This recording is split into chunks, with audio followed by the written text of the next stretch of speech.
Welcome to Urban Legends, and in tonight's video, we'll be heading to the Ruzizi River in Burundi to discover one of the deadliest predators in history. This is the story of Gustav, the man-eating crocodile.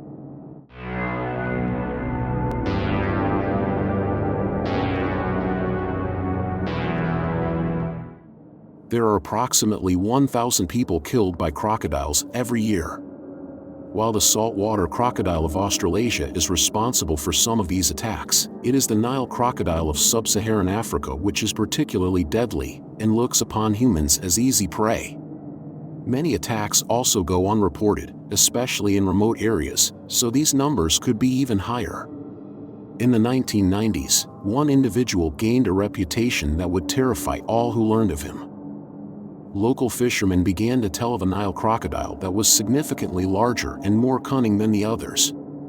It had developed a technique of using its tail to knock fishermen out of their boats, then brutally attack them as they fell into the water.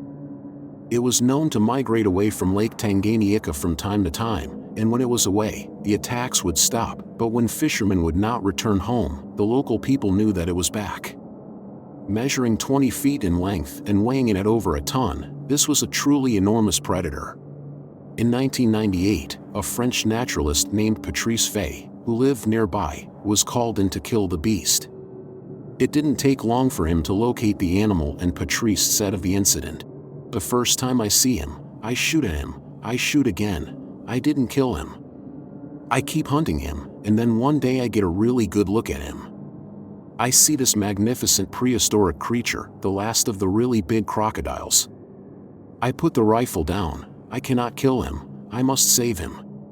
For the next 2 years, I follow him, I study him, it was fantastic. Just me and him before the journalists arrive. I give him the name Gustav." Patrice became obsessed with Gustav and tracked him everywhere. He built up a good profile of the animal, detailing the crocodile's migrations, which were purely to mate with females. Patrice said that Gustav ate cows, fish, and even once saw him kill and eat a hippo, but it was human flesh that the crocodile seemed to prefer, and there were many attacks on people. Patrice theorized that the creature's taste for humans may have come from the lifeless bodies accumulated in the rivers during the war in Burundi, and he also estimated that Gustav had eaten around 300 people, given the rate at which he killed. In 2004, a documentary crew traveled to Burundi in an attempt to remove the creature. Their efforts were captured on film and made into a documentary called Capturing the Killer Croc.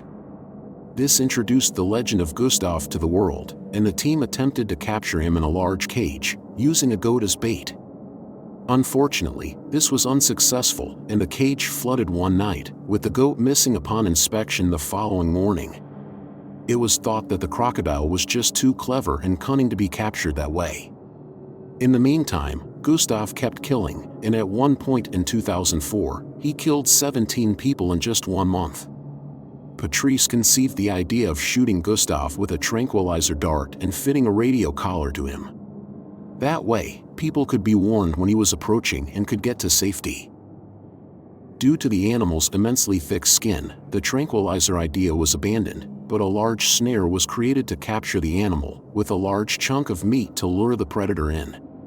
While a few smaller crocodiles were caught this way, Gustav did not fall for the trap, even though he was seen in close proximity to it. The team were told by local hunters that Gustav was a supernatural animal and could appear and disappear at will. Although they didn't believe the supernatural part, the team agreed that he was very elusive. There were further plans to try and relocate Gustav to an area devoid of people or a wildlife sanctuary, but capturing him ultimately proved to be impossible, and the growing political tension in the area made things very dangerous for anybody trying to help. There were 3 distinct bullet marks on Gustav's hide, which is evidence that others had tried to kill him in the past, with little success. While Gustav was certainly powerful and dangerous, did he deserve the mythical status that he received? Let's look at this from a critical point of view. While being a large Nile crocodile, there was no evidence that Gustav was over 20 feet long, as these measurements were only an estimation. In fact, there have been reports of longer Nile crocodiles in the past, including a 25-footer from 1903.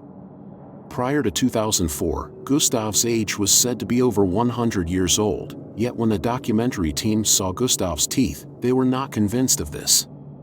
A crocodile that age would not have the perfect set of teeth that Gustav had. Although crocodiles grow throughout their lives, it is also true that they can experience significant growth spurts at a younger age, so long as they have good genetics, lots of food, and little competition. As for the 300 kills, Patrice later said that after compiling more evidence, Gustav may have only killed up to 60 people, maybe even less. With such an abundance of crocodiles in the area, it is entirely possible that others were to blame for some of these deaths. While some animals develop a taste for human flesh and become fixated on killing more and more humans, crocodiles are opportunist predators, and once they have killed and eaten a person, they will remember that we are a food source and an extremely easy meal at that. It is likely that Gustav just saw human beings as very easy prey. The last confirmed sighting of Gustav was in June 2015. During this sighting, a local resident reported seeing him dragging the carcass of an adult buffalo into the river, a feat that underscored his brute strength and prowess.